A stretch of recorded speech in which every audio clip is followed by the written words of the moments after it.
it's not a conversation that I would necessarily have. I think it's perfectly true that it is a moment where you need to have that discussion. In einem Moment, der die königliche Familie sprachlos machte, meldete sich Prinzessin Anne mit einer Enthüllung zu Wort, mit der niemand gerechnet hatte. Der letzte Wunsch von König Charles wurde endlich enthüllt und hat sowohl Prinz William als auch Harry völlig fassungslos gemacht. Was könnte so schockierend sein, dass es selbst die ruhigsten Mitglieder der königlichen Familie erschüttert? Kommentieren Sie eins, wenn Sie glauben, dass William den letzten Wunsch des Königs erfüllen wird, oder 0, wenn Sie glauben, dass Harry sich darüber hinwegsetzen wird. Und bleiben Sie dran, wenn wir die Wahrheit hinter King Charles' letztem Wunsch herausfinden. Der unerwartete Gipfel. Die Spannungen waren offensichtlich, sobald Prinz Harry allein in Windsor eintraf. Schon vor Beginn des Treffens kursierten unter den Mitarbeitern Gerüchte über Megans Abwesenheit. Das Paar setzte ein klares und unmissverständliches Zeichen für seine Verbundenheit mit der königlichen Familie, indem es nur Harry zu der Veranstaltung einlud. In den großen Sälen herrschte große Stille. Trotz der Tatsache, dass König Karl alle seine Untertanen einberufen hatte, gab es viel Geflüster. Außerdem waren die Sicherheitsvorkehrungen verstärkt worden, was darauf hindeutet, dass es bei diesem Treffen um weit mehr als nur um Familiengeplauder ging. Die eigentliche Überraschung, Karl, der normalerweise mit der Familie sprach, hatte beschlossen, nichts zu sagen. Vielmehr wurde Prinzessin Anne damit beauftragt, seine Botschaft zu übermitteln. Und obwohl man sich dessen bewusst ist, macht man sich keine großen Gedanken darüber. Nicht zuletzt ist die Monarchie sicher, dass sie Bestand haben wird. Eine Abweichung von der Gewohnheit, die den Ernst der Lage sofort deutlich machte. Der Blick des Königs spiegelte den Tribut wider, den seine anhaltenden gesundheitlichen Probleme gefordert hatten, und viele hatten ihn seit Wochen nicht mehr gesehen. Anne war das Bild der Gelassenheit, als sie vor der Familie stand. Ihre Haltung war angespannt durch den Druck ihrer Arbeit. Ihre Worte schnitten wie ein scharfer Dolch durch die dichte Spannung, als sie sprach. Dies war keine gewöhnliche königliche Erklärung. Die Zukunft der Monarchie hatte sich drastisch verändert. Was eigentlich ein langsamer Übergang sein sollte, wurde plötzlich beschleunigt. Es hatte den Anschein, als würde eine vollständige Reform der Monarchie stattfinden. Williams Gesichtsausdruck zeigte, wie schockiert er von der Tragweite der Aufgabe war. Der Zeitplan seines Aufstiegs wurde radikal beschleunigt. Was Jahre hätte dauern sollen, wurde nun in Monate gezwängt. Von seinem Aussichtspunkt am Rand aus konnte Harry die unwiderrufliche Veränderung spüren, die eingetreten war. Einen Moment lang blieb sein Blick an dem von William hängen. Trotz ihrer zunehmenden Trennung gab es eine unausgesprochene Übereinkunft zwischen ihnen. Streitigkeiten brachen innerhalb von Sekunden aus. Prinz Edward wurde trotz seiner traditionellen Rolle als Friedenswächter mitten in die sich ausweitende Spaltung der Familie hineingezogen. Selbst Camilla, die sich normalerweise nicht zu Familienangelegenheiten äußert, zeigte sich besorgt darüber, wie schnell sich die Dinge ändern. Die abrupte Veränderung war für alle schwer zu begreifen. Karl hat diese Entscheidung jedoch nicht übereilt getroffen.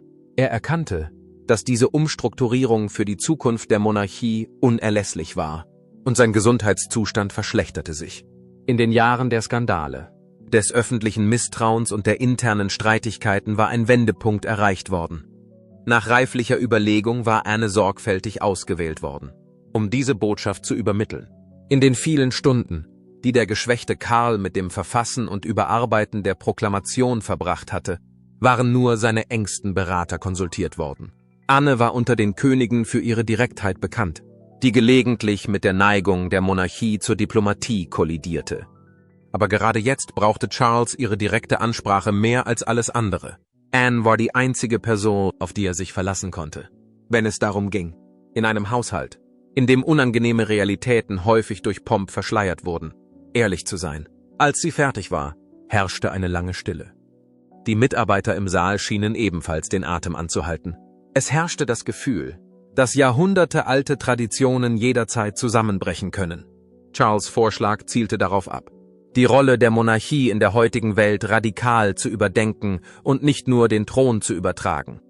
Charles war sich bewusst, dass die Institution aufgrund der schwindenden Akzeptanz und des zunehmenden republikanischen Ismus in den Commonwealth-Ländern nicht so weitermachen konnte wie bisher. Charles konnte den starken Rückgang der Unterstützung der jüngeren Briten, der sich in jüngsten Umfragen abzeichnete, nicht länger übersehen.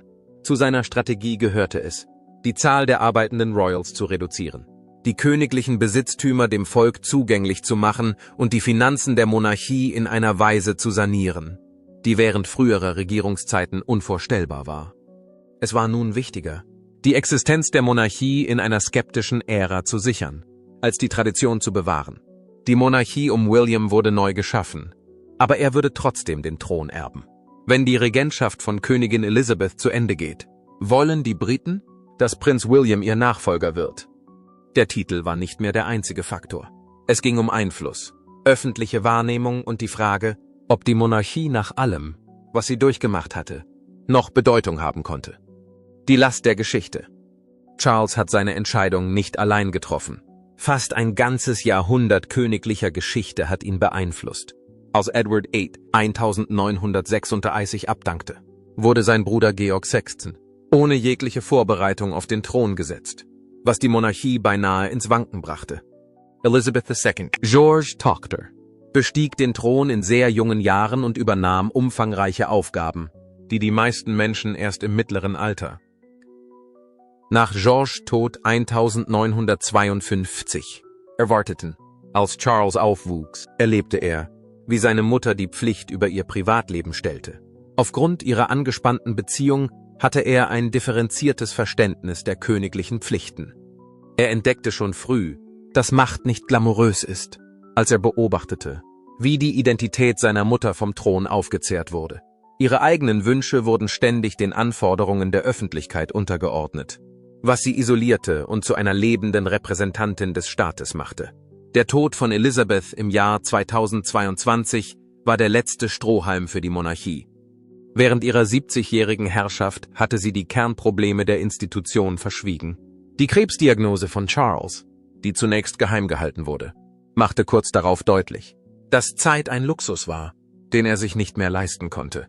Plötzlich galt es, den Fortbestand der Monarchie zu sichern. Nachdem er sich jahrzehntelang darauf vorbereitet hatte, König zu werden, sah sich Charles mit dem sehr realen Risiko konfrontiert, dass eine Krankheit seine Herrschaft beenden könnte. Er und die königlichen Historiker, die sich seit langem mit den verzögerten Nachfolgeregelungen in der Geschichte der Windsors befasst hatten, waren sich der Ironie bewusst.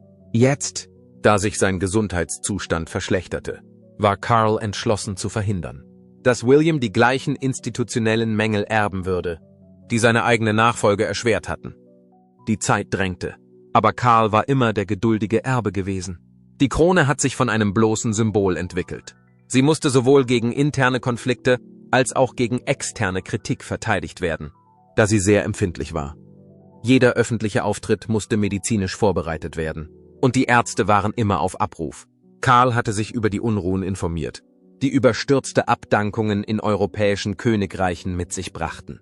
Er wollte nicht dieselben Fehler machen, die sie gemacht hatten. Bei seinen Entscheidungen hatte er das Überleben der Institution und nicht sein eigenes Erbe im Sinn. Mit Maßnahmen, die unter früheren Königen undenkbar gewesen wären, begann er, bestimmte königliche Anwesen in Sozialwohnungen umzuwandeln, führte neue Vorschriften zur finanziellen Transparenz ein und initiierte Gespräche über die Abgabe königlicher Reliquien an ehemalige Kolonien. William und Kate übernahmen diskret zusätzliche Aufgaben hinter den Kulissen. Berichten zufolge kam es zu einer allmählichen, aber offensichtlichen Machtverschiebung, bei der William nun an der Seite seines Vaters die roten Kisten der Regierung erhält. Prinz William ist für eine mögliche Beförderung in die höchste Position qualifiziert. William wurde immer mehr in Gespräche mit führenden Politikern und dem Premierminister einbezogen. Er war allmählich bereit, die Last der Krone zu tragen. Kate übernahm eine prominente Rolle ohne offizielle Ankündigung oder Fanfare, im Gegensatz zu Diana, die mit den Einschränkungen des königlichen Lebens zu kämpfen hatte. Und zu Meghan, die diese schließlich ablehnte, zeigte Kate eine unglaubliche Flexibilität. Mit einer ruhigen Zuversicht, die selbst erfahrene Diplomaten überraschte, übernahm sie Einzelaufgaben, leitete Programme zur Förderung der geistigen Gesundheit und der frühen Entwicklung und empfing ausländische Würdenträger. Sie entwickelte sich zu einer verlässlichen Persönlichkeit, auf die sich die königliche Familie und das Volk verlassen konnten. Auch wenn William den Thron besteigen würde, entwickelte sich Kate zum emotionalen Dreh- und Angelpunkt der künftigen Monarchie. Ihre Beziehung zu Karl hatte sich von einer formellen zu einer herzlichen Beziehung gewandelt. und der König konsultierte sie häufig in Familienangelegenheiten. Sie gab Charles die Beständigkeit, die seiner eigenen Ehe anfangs gefehlt hatte. Im Gegensatz zu vielen Menschen, die in eine königliche Familie einheiraten, sorgte Kate für Aufrichtigkeit und nicht für aristokratische Bindungen. Einst von einigen Höflingen als zu gewöhnlich verspottet, war ihre bürgerliche Erziehung nun ein wichtiges Bindeglied zur britischen Alltagsgesellschaft, während andere, Weezy, Camilla, sie zunächst als mögliche Bedrohung ihrer Macht ansahen, hatte Königin Elisabeth ihre beständige Präsenz bereits anerkannt. Kates Stärke war ihre Fähigkeit, auch nach dem Eintritt in eine traditions- und hierarchieorientierte Organisation bodenständig zu bleiben. Ihre Bedeutung zeigte sich häufig in der Art und Weise, wie sie mit öffentlichen Schwierigkeiten umging. Kate schwieg respektvoll, als Meghan Markle ihr vorwarf, sie während der Hochzeitsvorbereitungen zum Weinen gebracht zu haben. Sie gab keine Interviews und äußerte sich nicht. Sie setzte ihre Arbeit einfach fort, aber mit mehr Nachdruck. Sowohl die Öffentlichkeit als auch die königlichen Berater waren von der Entschlossenheit dieser Zurückhaltung beeindruckt. Zeitweise waren ihre Zustimmungswerte höher als die von William und der Mehrheit der anderen Familienmitglieder. Kates Einfluss geht über ihre öffentliche Persona hinaus und reicht über die königlichen Tore hinaus, indem sie dafür gesorgt hat, dass ihre Kinder das Leben außerhalb des privilegierten Kokons kennenlernen, hat sie bestimmte Aspekte der königlichen Erziehung modernisiert. Durch ihr gutes Urteilsvermögen und ihre Verlässlichkeit hat sie in privaten Ratssitzungen an Glaubwürdigkeit gewonnen. Kate schärfte Vertrauen, indem sie verlässliche Dienste leistete, während andere mit Skandalen für Schlagzeilen sorgten. Ihre Anwesenheit bei der Krönung von Charles markierte die Richtung der Monarchie, wobei die Zukunft aufrecht neben der Gegenwart steht und bereit ist, die Initiative zu ergreifen, wenn sie gebraucht wird. Aufgrund ihrer Beziehungen zu den jüngeren Mitgliedern des Königshauses, insbesondere Prinzessin Charlotte und Prinz Louis, ist sie zum emotionalen Mittelpunkt der Familie geworden. Sogar die Corgis der Königin, die dafür bekannt sind, wählerisch zu sein, wen sie lieben, scheinen ihre Gesellschaft zu mögen, so die Mitarbeiter. Kate hat sorgfältig gütige Erziehungsmethoden eingeführt und gleichzeitig wesentliche Bräuche in einer Familienstruktur gewahrt, die manchmal als emotional frigide verurteilt wird. Im Zeitalter des Internets steht die Monarchie mehr denn je auf dem Prüfstand. Mit Millionen von Menschen, die jeden königlichen Auftritt online analysieren, haben die sozialen Medien die Art und Weise, wie die Menschen königliche Handlungen wahrnehmen, völlig verändert. Die PR-Spezialisten des Palastes beobachten nun rund um die Uhr die Online-Meinung und informieren täglich darüber, wie die Öffentlichkeit auf königliche Aktionen reagiert. Verglichen mit der Zeit von Elizabeth, als sich die öffentliche Meinung über herkömmliche Medienkanäle langsamer entwickelte, stellt dies eine bedeutende Veränderung dar. Zu Beginn seiner Regentschaft war sich Charles dieser neuen Realität bewusst. Um die Online-Kommunikationstechniken zu unterstützen, gründete er den ersten Königlichen Rat für soziale Medien, der sich sowohl aus Digital Natives als auch aus konventionellen Experten zusammensetzte. Diese Strategie hat der Monarchie geholfen, Streitigkeiten besser zu bewältigen, bevor sie aus dem Ruder laufen, trotz des anfänglichen Widerstands von hochrangigen Höflingen. The Brothers Divide. Während all dies geschieht, steckt Prinz Harry weiterhin zwischen zwei Welten fest. Sein Leben in Kalifornien hilft ihm, neue Wurzeln zu schlagen, aber seine britische Identität ist dafür verantwortlich, dass er mit der Institution, die er hinter sich gelassen hat, verbunden bleibt. Obwohl er sich seit einigen Jahren von seinen königlichen Pflichten zurückgezogen hat, hat er durch seine Blutlinie und seine ständigen Erzählungen über das königliche Leben weiterhin Einfluss auf die Zukunft der Monarchie.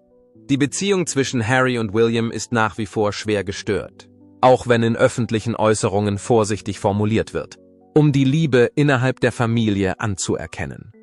Es ist Jahre her, dass sie ein bedeutungsvolles Gespräch geführt haben, und die Spannungen haben sich noch verstärkt. Nachdem Harry und Meghan in einem Interview bei Oprah enthüllt haben, dass ihre Familie geheime Gespräche über die Möglichkeit geführt hat, dass ihre Kinder eine andere Hautfarbe haben könnten. Mit den Enthüllungen über körperliche Auseinandersetzungen zwischen den Brüdern und der Darstellung sowohl von William als auch von Kate, die alles andere als vorteilhaft war, haben Harrys Memoiren die Kluft zwischen ihnen noch vergrößert. Die Mitarbeiter des Palastes, die sich um die beiden Brüder gekümmert haben, sagten, dass William nicht bereit ist, unter vier Augen über Harry zu sprechen und schnell das Thema wechselt, sobald sein Name erwähnt wird. Es gibt hartnäckige Gerüchte, dass Harry neue Enthüllungen vorbereitet, die noch nicht veröffentlicht wurden. Auf Anraten eines Rechtsbeistands wurde von Personen, die den Sussexes nahestehen, behauptet, dass ganze Kapitel aus Spare vor der Erstveröffentlichung weggelassen wurden. Viele sind der Meinung, dass er sich zurückhält, um zu sehen, welche Art von König William er werden wird, während andere glauben, dass er auf eine Zeit der Versöhnung wartet. In den Mauern des Palastes herrscht aufgrund der Anwesenheit dieses potenziellen Materials ein anhaltendes Gefühl der Unruhe. Doch die Entscheidung, ob Harry jemals wieder in die königliche Familie eintreten kann oder nicht, liegt möglicherweise nicht mehr bei ihm. Williams' Position wächst. Wenn Charles' Gesundheitszustand schwankt, was letztlich dazu führt, dass William eine größere Autorität hat. Die Dynamik hat sich erheblich verändert. Da sein Vater nicht mehr die letzte Instanz in Bezug auf Harrys Stellung ist, kann Harry sich nicht mehr auf ihn berufen. Die Entscheidung über die Zukunft liegt nun ganz bei seinem Bruder. Solange die Wahrheit nicht an die Öffentlichkeit gelangt ist, glaube ich nicht, dass meine Familie und ich jemals Frieden miteinander finden werden. William bereitet sich darauf vor, Führungsverantwortung zu übernehmen, und seine Haltung scheint entschlossener zu sein als die seines Vaters. William schien bereit zu sein, klare Grenzen und Erwartungen zu setzen. Im Gegensatz zu Charles, der die Probleme der Familie stillschweigend aufnahm und dadurch häufig Stress verinnerlichte. Laut hochrangigen Palastinsiedern könnte eine seiner ersten Handlungen als König darin bestehen, Harry und Meghan die Titel der königlichen Hoheit rechtlich abzuerkennen. Diese Titel wurden von dem Paar beibehalten, aber sie beschlossen, sie nicht mehr zu verwenden, als sie von ihren königlichen Pflichten zurücktraten.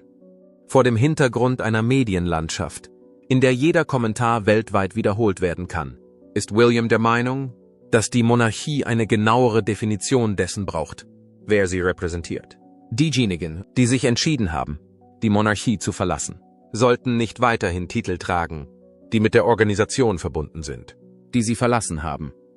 Die Tatsache, dass Meghan kürzlich in einer Nachricht, die von einem ausländischen Beamten weitergeleitet wurde, als ihre königliche Hoheit bezeichnet wurde, obwohl sie zuvor zugestimmt hatte, diesen Titel nicht zu verwenden, bestärkte diesen Standpunkt. William zufolge hat dies das ständige Missverständnis über ihre Stellung und die Notwendigkeit deutlicherer Grenzen deutlich gemacht. Die Verbindung zwischen der Monarchie und den Staaten, die das Commonwealth bilden, ist ein weiteres zentrales Problem, mit dem sie konfrontiert ist. Auch wenn viele der ehemaligen Kolonien während der Regierungszeit von Elizabeth ihre Beziehungen zu Großbritannien neu bewerteten, trug ihre persönliche Beliebtheit dazu bei, dass diese Beziehungen während ihrer Regierungszeit intakt blieben. Seit ihrem Tod haben mehrere karibische Länder offizielle Verfahren eingeleitet, um den britischen König als Staatsoberhaupt abzusetzen, so auch Barbados im Jahr 2021. Dieses Problem wurde von Charles eher mit einem pragmatischen Ansatz als mit Opposition angegangen. In einem privaten Gespräch räumte er ein, dass dieser Wandel unvermeidlich und möglicherweise von Vorteil sei.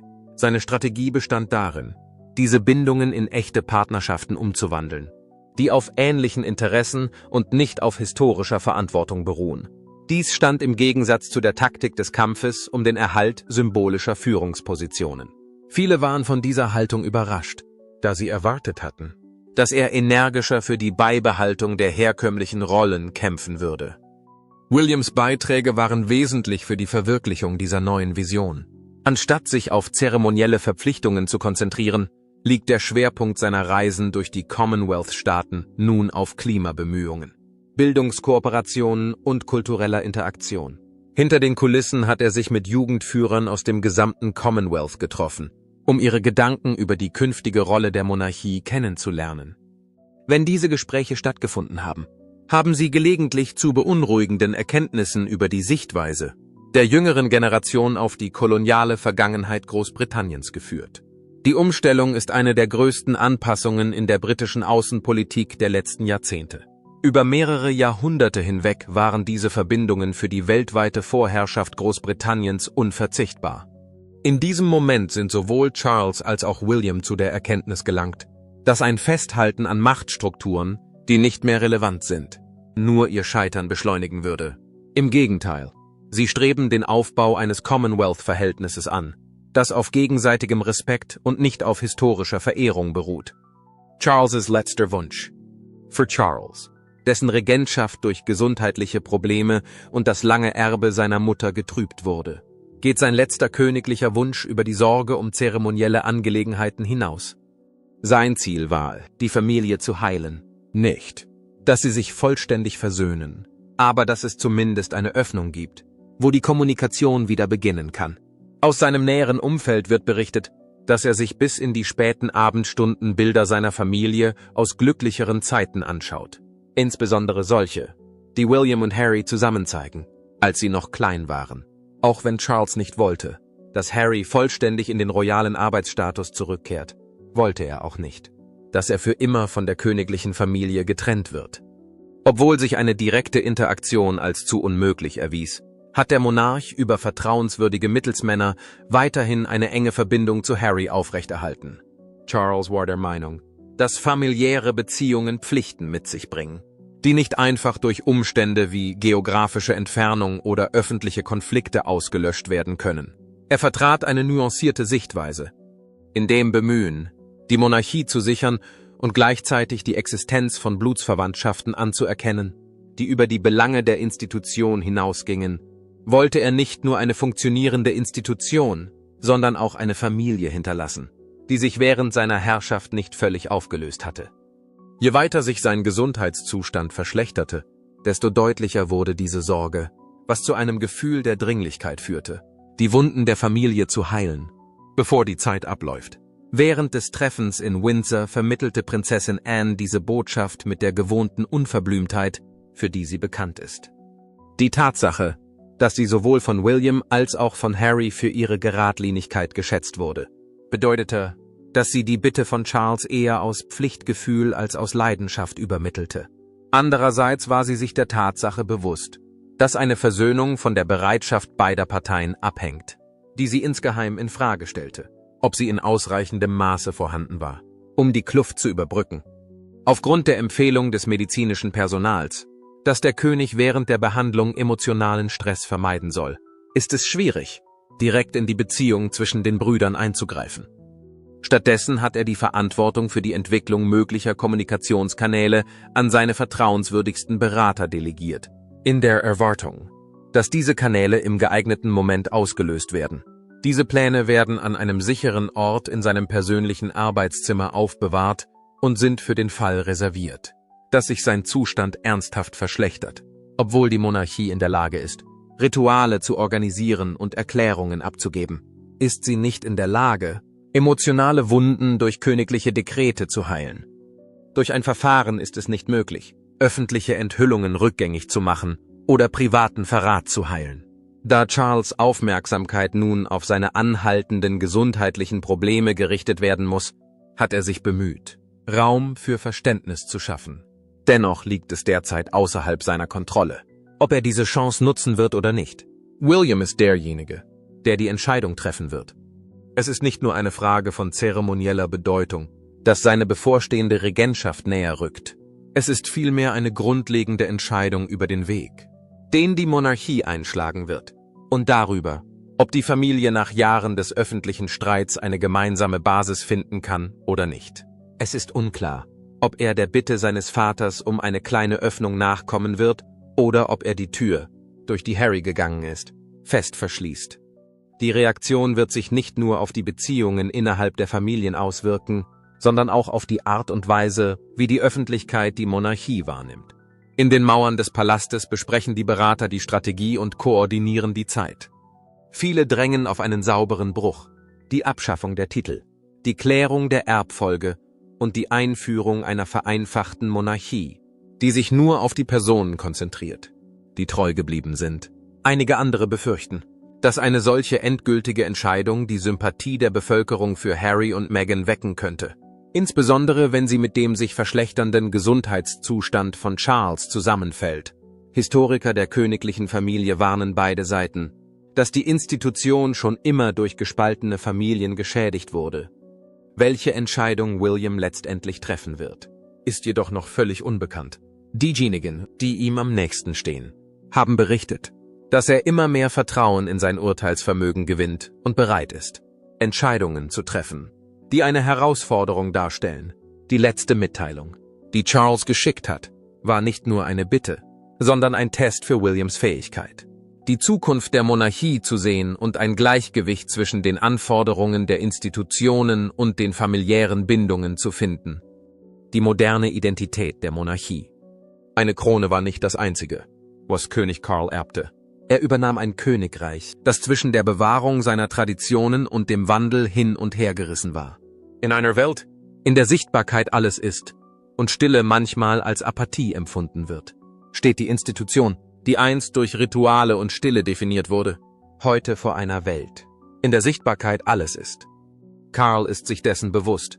Im Gegensatz zu den Kaisern vor ihm bestieg er den Thron nicht auf einmal.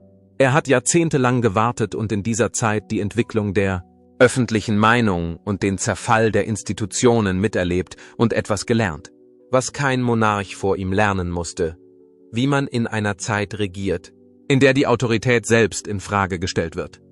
Mit dem Beginn seiner Regentschaft hat Charles deutlich gemacht, dass es sich nicht um eine Monarchie handeln würde, die auf Show basiert. Sie wird bewusster, einfacher und sensibler für den sozialen Kontext sein, als es sonst der Fall gewesen wäre. Seine Vision sah schon immer eine schlankere und kompaktere königliche Familie vor. Weniger öffentliche Auftritte, weniger arbeitende Royals und weniger von den Steuerzahlern finanzierte Aufgaben sind die Folge davon. Diese Maßnahme ist nicht nur ein Schritt zur Kostenreduzierung. Es ist ein Versuch, das Vertrauen der Menschen zurückzugewinnen, indem man Selbstbeherrschung und Relevanz demonstriert. Die kürzlich verstorbene Elisabeth II. War ein Symbol für Kontinuität. Im Gegensatz dazu ist Charles daran interessiert, die Anpassungsfähigkeit zu repräsentieren. Für ihn ist klar, dass sich die Zivilisation weiterentwickelt hat. Die Öffentlichkeit sehnt sich nach Offenheit und Ehrlichkeit. Das Erbe der Autorität wird von ihnen in Frage gestellt. Alles, vom Reichtum bis zur Tradition, wird von ihnen in Frage gestellt. Charles versteht nicht nur, dass die heutige Monarchie diese Probleme aushalten muss, sondern er erkennt auch, dass sie ihren Wert durch Verhalten und Veränderungen unter Beweis stellen muss. Es ist ein schwieriger Balanceakt, die Vergangenheit zu respektieren und gleichzeitig den aktuellen Anforderungen der Öffentlichkeit gerecht zu werden. Die Neudefinition der Identität der Monarchie kann Charles jedoch nicht im Alleingang bewerkstelligen. Sein Gefolge aus hochrangigen königlichen Persönlichkeiten wird immer kleiner, und er ist von ihnen umgeben. Es besteht kaum ein Zweifel daran, dass Prinz William und Prinzessin Kate für die Zukunft der Monarchie wichtig sind. Sie erregen das Mitgefühl der Bevölkerung und die Anteilnahme der ganzen Welt. Die jüngsten Gesundheitsprobleme, die sowohl Charles als auch Kate betrafen, haben jedoch zu einem Mangel an Sichtbarkeit und zu einer zunehmenden Belastung geführt. Mangelnde Präsenz kann im Zeitalter der Medien schnell zu einer Schwachstelle werden.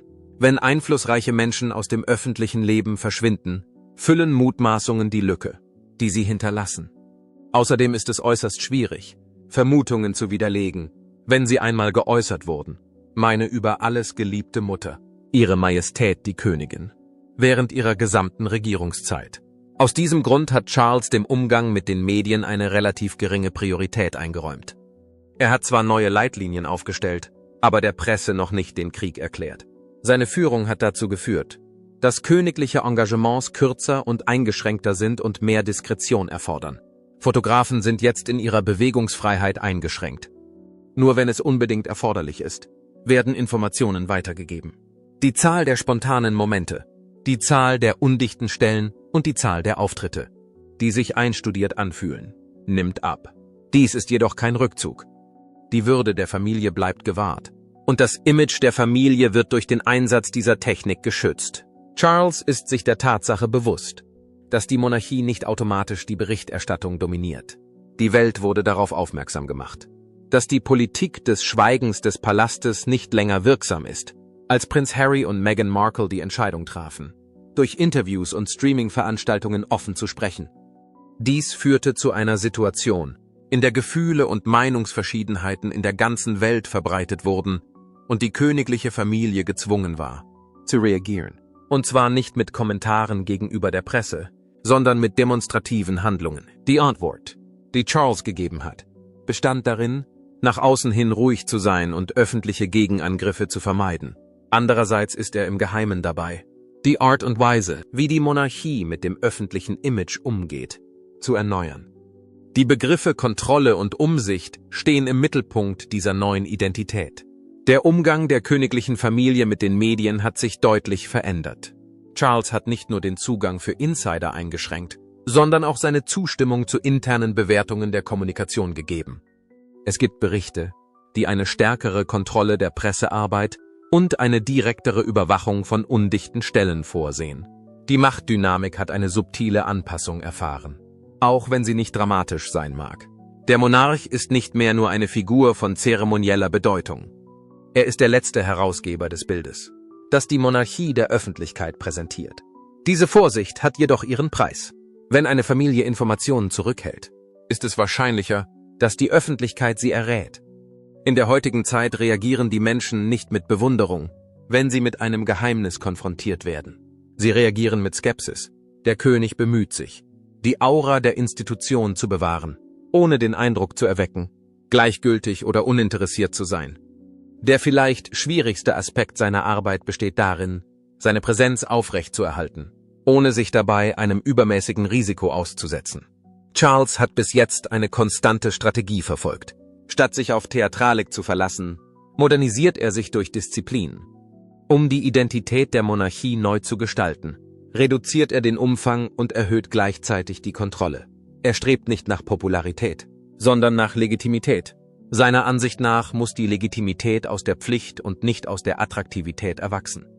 Diese besondere Ausprägung der Monarchie mag nicht jedem gefallen. Seit Anbeginn der Zeit ist sie eher zurückhaltend, vorsichtig und kontrolliert. Charles hingegen schert sich nicht um seinen Auftritt. Ziel dieser Bemühungen ist es, die Institution darauf vorzubereiten, in einer Welt zu funktionieren, in der nichts heilig ist und alles öffentlich zugänglich ist. In diesem Moment, in dem William kurz vor dem Beginn seiner Regentschaft steht, hat eine einzige Entscheidung das Potenzial, den Weg der Monarchie für alle Zeiten zu verändern. Also, was denkst du? Wird dieser letzte Wunsch Frieden bringen oder einen noch tieferen Keil zwischen die königlichen Brüder treiben? Schreibt uns eure Meinung in die Kommentare unten. Drücken Sie den Gefällt mir-Button, wenn Sie genauso schockiert sind wie wir. Und abonnieren Sie die Seite, um keine weitere königliche Bombe zu verpassen. Bis zum nächsten Mal. Bleiben Sie neugierig, bleiben Sie mutig und stellen Sie die Krone weiterhin in Frage.